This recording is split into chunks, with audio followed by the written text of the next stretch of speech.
Bienvenidos a Ciudad Creadora, el programa sobre arte y educación de Acto Latino en el marco de Artistas en Nodo por la Educación. Estamos en la tercera sesión del encuentro Arte y Educación, precisamente, Colegio Creador. Esta tercera sesión va a versar sobre el artista formador. En la primera versión, o en la primera sesión mejor, trabajamos el tema del arte en la escuela. En la segunda trabajamos el tema del currículo y el arte, o el arte en el currículo, o el currículo en el arte. Y hoy vamos a trabajar sobre el artista formador. En todas las sesiones hacemos unas preguntas a través de las cuales se conforman los grupos de trabajo o mesas, y al final unas conclusiones. Hoy vamos a tener una introducción que va a hacer la maestra Patricia Wallis, coordinadora pedagógica del proyecto de Acto Latino en los colegios públicos. Después nos vamos a conformar esas mesas a partir de las preguntas y tendremos después de esto la plenaria, donde vamos a observar las distintas conclusiones de las mesas y vamos a hacer un cierre, como siempre, un cierre de tipo artístico, en este caso un video que se llama Experiencia, Vida y Danza, de la maestra Juana Lara. Entonces vamos a comenzar. Esto que les voy a relatar ya con algunos de los profes que trabajan con nosotros, hemos hecho este ejercicio, y es darnos cuenta que en muchos momentos de la vida ha habido algún maestro o maestra que ha sido definitivo en nosotros para bien o para mal, o un aparente mal que se convierte en bien, ¿cierto? Y siempre ha habido alguien que en un momento dado te ha dicho algo o te ha suscitado algo que ha transformado tu vida y te ha llevado de pronto a ser lo que eres, ¿sí? A coger el rumbo que eres. Entonces, y no siempre han sido maestros necesariamente artistas. Yo quiero contarles hoy una experiencia negativa y una positiva de mi vida. Primero la negativa, que digamos que fue muy dolorosa, sin embargo no me alejó de una de mis actividades esenciales, que ha sido la danza. Estando yo pequeña, de 7 años, iba a cumplir 7 años, o sea que iba a entrar al uso de razón, yo estudiaba ballet en el Conservatorio Antonio María Valencia, y entonces la maestra era una señora muy seria que tenía un bastón.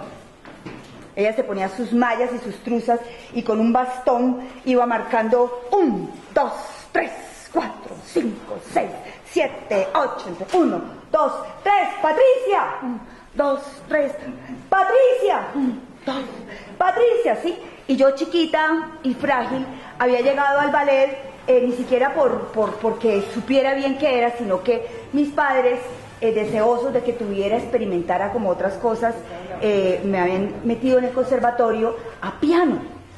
Y entonces yo tenía el pelo muy largo, me hacían unas trenzas, y las niñas de piano se burlaban de mí por las trenzas, era muy largo el pelo y me hacían unas trenzas muy enrolladas. Entonces yo no quise volver a piano por esa razón, me escapaba y me iba a ver ballet, ¿sí? Los ensayos.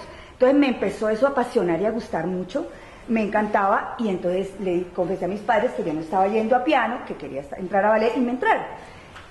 Pero yo le tenía pánico a esa maestra. Y en el ballet pues le ponen a uno la malla, la truza, las zapatillas, el tutú. Y claro, pues para ponérselo y quitárselo es todo un trabajo, ¿no? Entonces uno debe ir al baño antes de todo eso, ¿no? Pero esas cosas de uno de niño, no fui al baño, sí, no fui al baño. Y entonces estaba con todos esos artefactos metida ahí, 1, 2, 3, plié, todas las cosas, y con unas ganas de orinar y con un miedo a esa maestra que cada ratico era con ese palo. Yo me quedé quietecita y dejé que bajara calientico, calientico, calientico el orín, y mojara todo, las zapatillas y todo, y el charquito. Claro, cuando las demás niñas empezaron, ¡ay, se orinó, sí! Me sacaron de clase, llamaron a mi mamá, bueno, me suspendieron. Fue muy fuerte. Sin embargo, pues yo regresé y estuve un tiempo más en el ballet, pues ha sido una de mis pasiones frustradas, porque nunca llegué a ser una gran bailarina. Pero esa experiencia, digamos, me marcó fuertemente, y yo creo que se ha podido manejar de otra manera. Y estando más grande, digamos a los 13 años, mi experiencia positiva que les cuento, estaba yo en un colegio de monjas y había una monja muy divertida, muy diferente como las demás monjas, que luego se salió de monja. Y entonces era la profesora de español, pero muchas de las niñas escribíamos. Me encantaba escribir, ¿no? Escribíamos poesía y narraciones y cosas cursis, pero que nos gustaba, y llenábamos cuadernos con florecitas. Y ella, viendo eso, entonces formó un club literario y trajo a los chicos del Bermans de Cali, ¿sí?, al colegio, a la presentación de las niñas, y entonces hacía los jueves encuentros donde leíamos poemas y leíamos escritos y cuentos, y además nos veíamos con los niños y niñas, y compartíamos, ¿sí?, y ella nos daba una merienda. Y eso fue definitivo porque pues tampoco llegué a ser una gran escritora, pero sí me inclinó hacia el teatro, me inclinó hacia la comunicación, sí, despertó en mí como unas sensibilidades y unas posibilidades de vida que hasta hoy me acompañan, y es lo que creo por lo cual estoy aquí, en esta situación, en este momento y en este proyecto. Entonces, la reflexión es cómo nosotros, siendo maestros, somos determinantes en la vida de los chicos, y cómo podemos ser en un momento dado un punto realmente que oriente para bien o para mal una decisión, o que abra caminos o que cierre caminos. Entonces, no necesariamente la monja era artista y la otra, que era una maestra de ballet de arte, ¿sí? Entonces, lo traigo a colación porque esa es la inquietud. ¿Ser artista significa que somos buenos maestros? ¿Que somos suficientemente creativos? Manejamos, sí, una materia, el arte en sí misma tiene un potencial, es creación, pero sí tenemos todo eso, o puede una persona que no tiene una formación y un talento artístico llegar a ser realmente creativo y realmente propiciar en esos niños, en esos chicos y chicas, algo constructivo, creativo, que dé una transformación en su vida. He traído aquí un sombrero con una cinta verde y un sombrero con una cinta roja. Paola les va a repartir, van preguntas y respuestas, y luego simplemente alguien va a leer el papelito que le tocó. Ojalá que se identifiquen si lo sacaron del verde, que son preguntas, y vamos a ver respuestas. ¿De dónde he sacado esas preguntas y esas respuestas? De los encuentros que hemos tenido con los maestros, de las historias que ellos nos han narrado, de experiencias positivas y negativas, de talleres donde hemos analizado qué actitudes debe tener un maestro que respete las necesidades y los derechos de los chicos y de las chicas. ¿Alguien que quiera leer una pregunta? A ver, Diana. Esta me gusta mucho. Dice, los problemas de convivencia, agresiones y maltratos les son pertinentes al artista formador. Listo. ¿Alguien que quiera leer una respuesta? Generar espacios y oportunidades para construir con el grupo la tolerancia, la inclusión y la aceptación de la diferencia.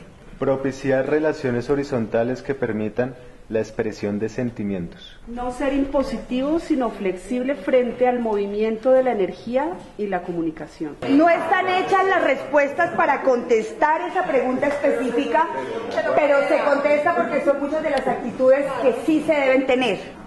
¿Por qué debemos reconocer al estudiante en su individualidad? Promover relaciones amorosas que incluyan el cuidado propio y del otro. Permitir al estudiante tomar decisiones. Llevarlo a descubrir, valorar su singularidad y su autoestima. ¿Por qué es importante la expresión simbólica en la enseñanza de las artes? Desarrollar una comunicación asertiva. Plantear trabajos interesantes de realizar que ayuden al desarrollo del pensamiento y el análisis, pero que sean sencillos y coherentes para su realización. Plantear espacios y actividades que permitan la expresión de la alegría.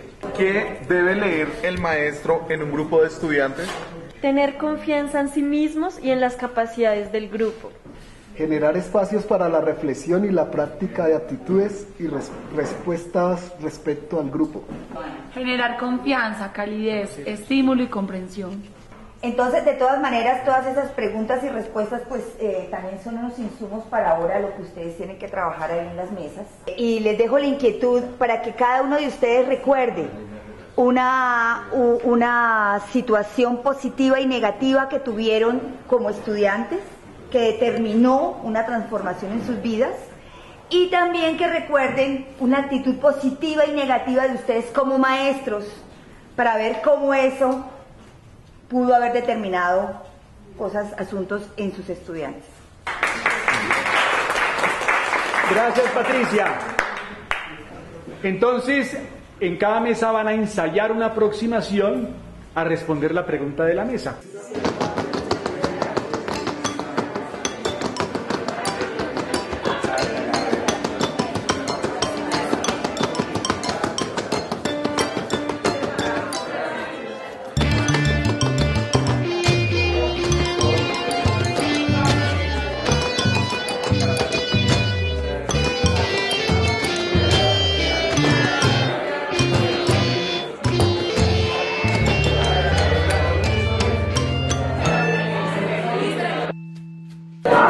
Regresamos a este encuentro precisamente sobre arte y educación, que estamos en la tercera sesión, que trata el tema de el artista formador.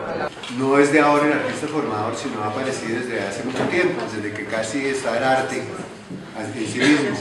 Hablábamos de pintores como Miguel Ángel o personas, artistas de épocas atrás, donde la gente acudía a sus estudios y ellos pues les enseñaban lo que sabían. Que es provocador de un momento de goce y un momento bello que va a estar escrito en la memoria de él, y eso lo va a provocar para otras cosas, así sea un ingeniero, así sea un arquitecto. Y ese es todo un tema, ¿sí? La relación entre el arte y las disciplinas, digamos, o las áreas no artísticas y esa como relación, ¿cierto? Vale la pena decir que lo artístico y lo educativo tienen que ir de la mano. El docente convencional cae en la rutina, volviéndose monótono y aburrido, que eso es lo que generan los jóvenes y atrae a que desistan un poco de estudiar. También somos un poco flexibles, pero de la manera que somos flexibles de ser artistas formadores es porque también queremos como crear a través del juego, la expresión, ¿sí? El artista formador se preocupa más por los jóvenes teniendo un proceso. Y el docente convencional por cumplir un pensamiento, un pensum, aprenda o no el alumno.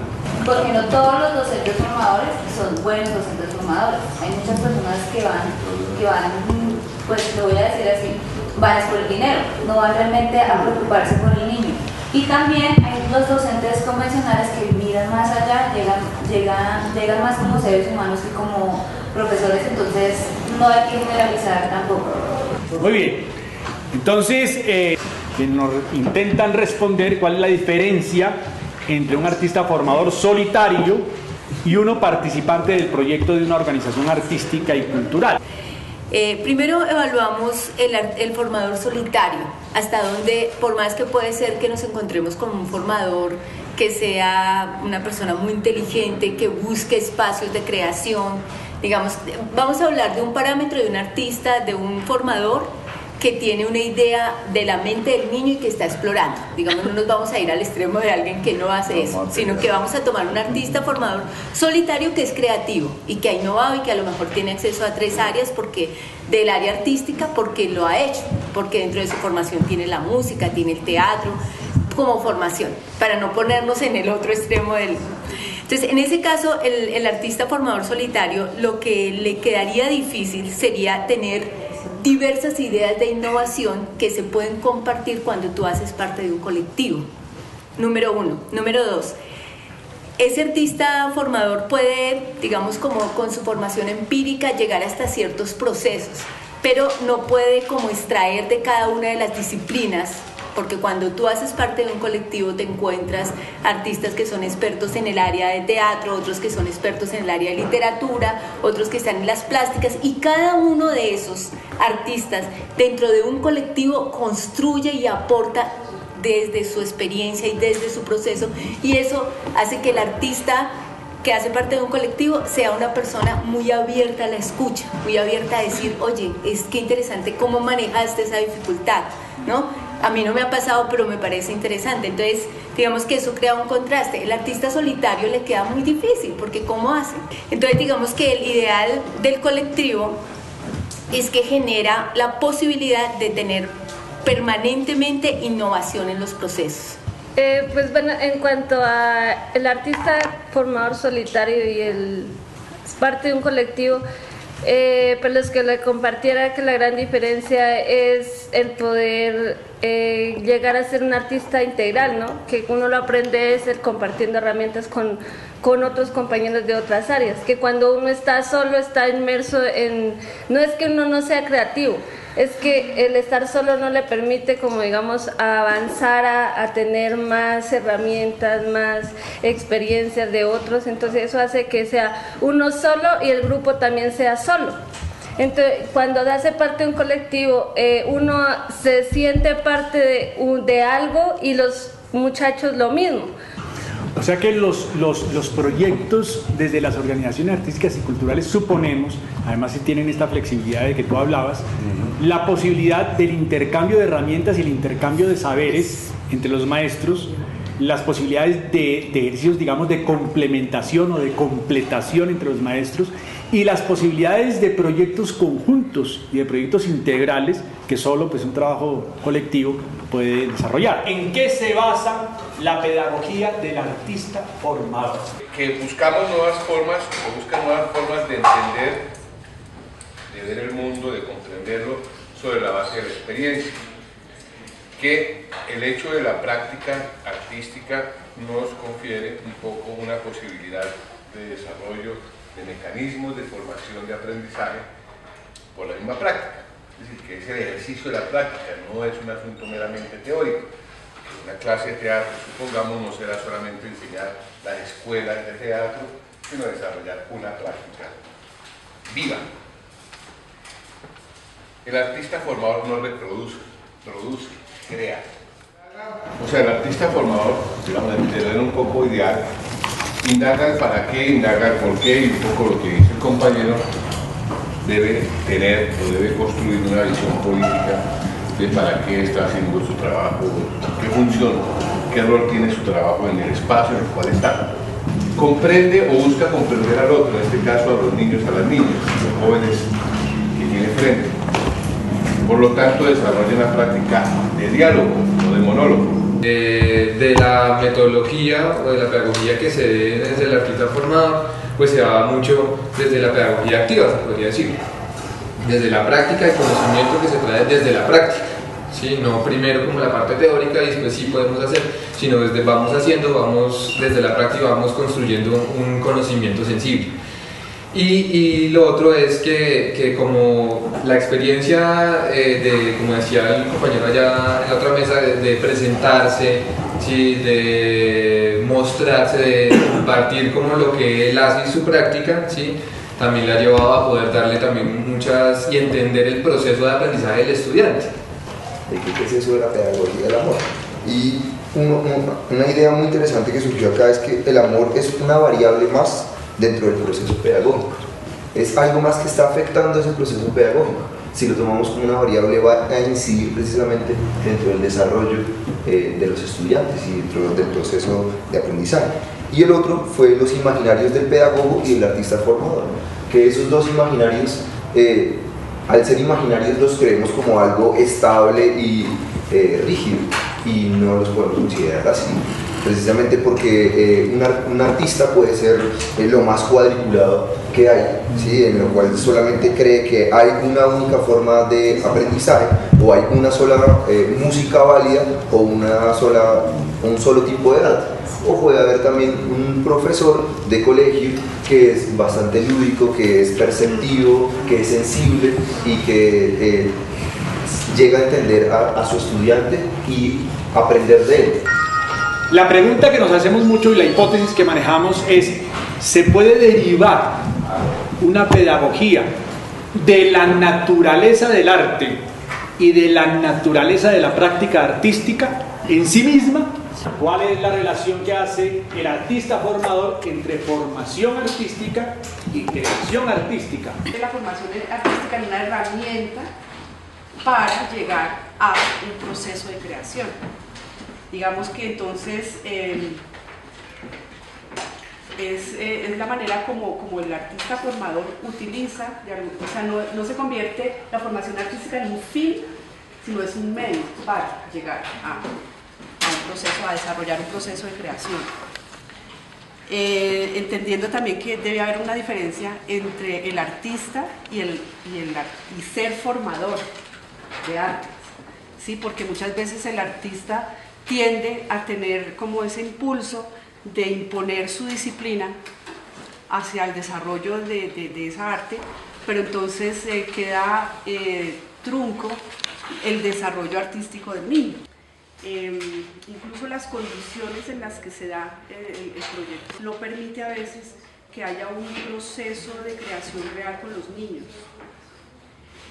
Muchas veces el proyecto nos busca imponernos hacia dar unos resultados, unas muestras, pero siento que en la parte de la formación y como artistas buscamos más hacia lo humano, y es hacia lo que debemos como rescatar, hacia los valores, hacia lo que las necesidades del ser que tenemos al frente, que al simple hecho artístico. Entonces que tenemos que mirar más como ese lado para tener la diferencia entre la creación, ¿cierto?, limitando que se pueda dar hacia la formación que podamos dar, ¿sí?, real, del contexto que estamos viviendo. Muy bien, porque curiosamente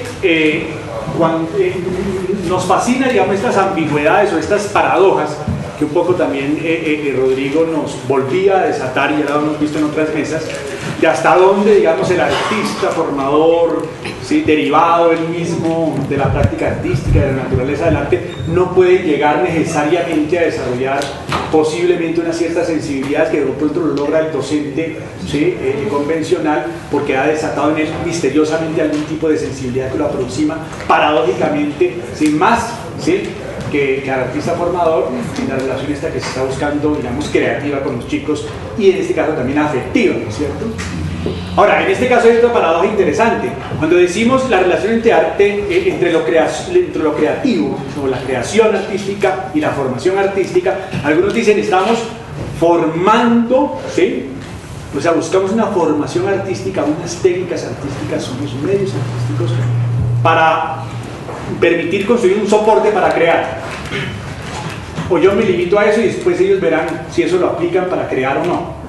La hipótesis que estamos tratando de manejar, pero dentro de esas mismas paradojas, es como a través de la creación y de las necesidades propias de la creación, entonces como que van apareciendo necesidades formativas aún de tipo técnico para poder desarrollar esa creación, pero como que el núcleo central es lo creativo. En ese sentido, la relación que puede guardar con cierta mirada desde la pedagogía activa, ¿sí? O sea, partimos del hacer, de la acción, ¿sí? Y entonces ahí lo creativo como que aflora inmediatamente y como que crea unas condiciones para desarrollar cosas formativo técnico, si se quiere. Esa es como la discusión, pero me parece interesante lo que tú planteas de que de pronto abarca más eso formativo, no se refiere simplemente a lo técnico disciplinar, digamos, sino que se refiere a esa necesidad de incidir en la educación en general, en la formación en general, pero eso se hace desde lo creativo, desarrollando esa sensibilidad humana a la que tú te refieres, ¿cómo? En fin, esas son las preguntas que quedan en el aire. Lo interesante es que este juego de preguntas y de aproximaciones a respuestas también generan nuevas preguntas, ¿sí? Y esa es como la dinámica pertinente al trabajo que realizamos. Y lo realizamos de una manera en los cuales quedan como cabos sueltos, pero se trata de eso. Los procesos son más fragmentarios de lo que suponemos y cada uno pues en sí mismo como que debe intentar también conectar, ¿sí?, los fragmentos que aquí se desataron de alguna manera entre nosotros y que no intentamos agotar, ¿cierto? Hoy vamos a cerrar esta tercera sesión con un trabajo audiovisual, un video de Juana Lara, que anda por aquí, Juanita Lara, ¿sí? que ha sido maestra también en los proyectos que hemos tenido en los colegios.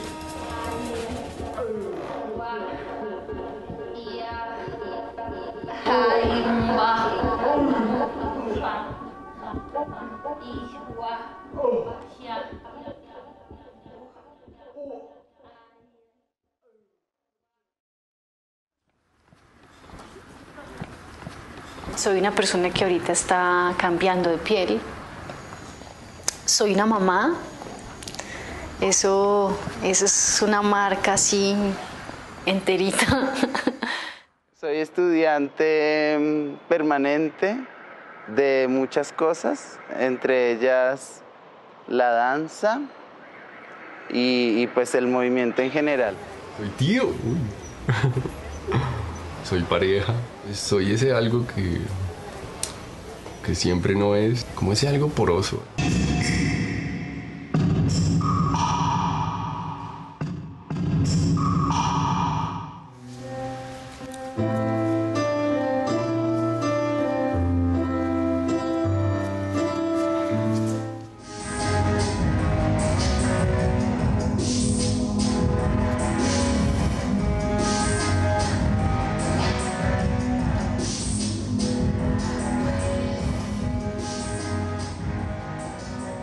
El mismo cuerpo ya implica un ámbito estético, y estética en cuanto a sensible, ¿sí? Como la manera de relacionarse con el mundo. Y cuando yo me refiero a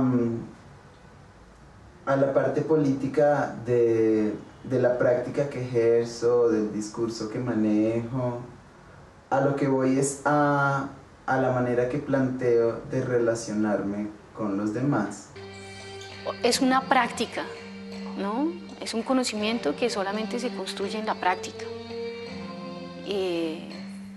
Por lo tanto, es inacabable. Por lo tanto, el proceso de aprendizaje es inacabable. Y en esa medida creo que su carácter de profesionalidad es muy alto. Es muy alto, digamos, en relación con otro tipo de áreas donde se cree que el conocimiento pues llega hasta un punto y ya hay que aplicarlo, digamos, ¿no? Como que esa posibilidad del goce pues también está en no saber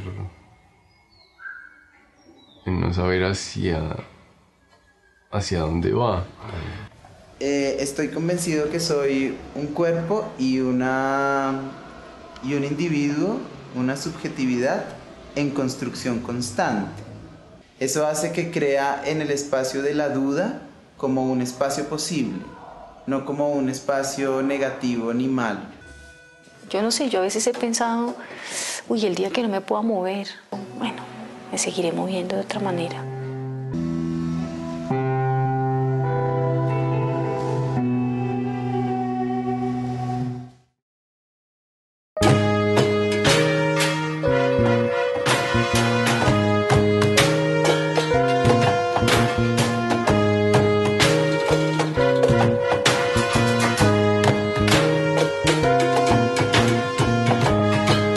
Con el propósito de fortalecer la relación de arte y educación, esta es una producción de la Corporación de Teatro y Cultura, ACT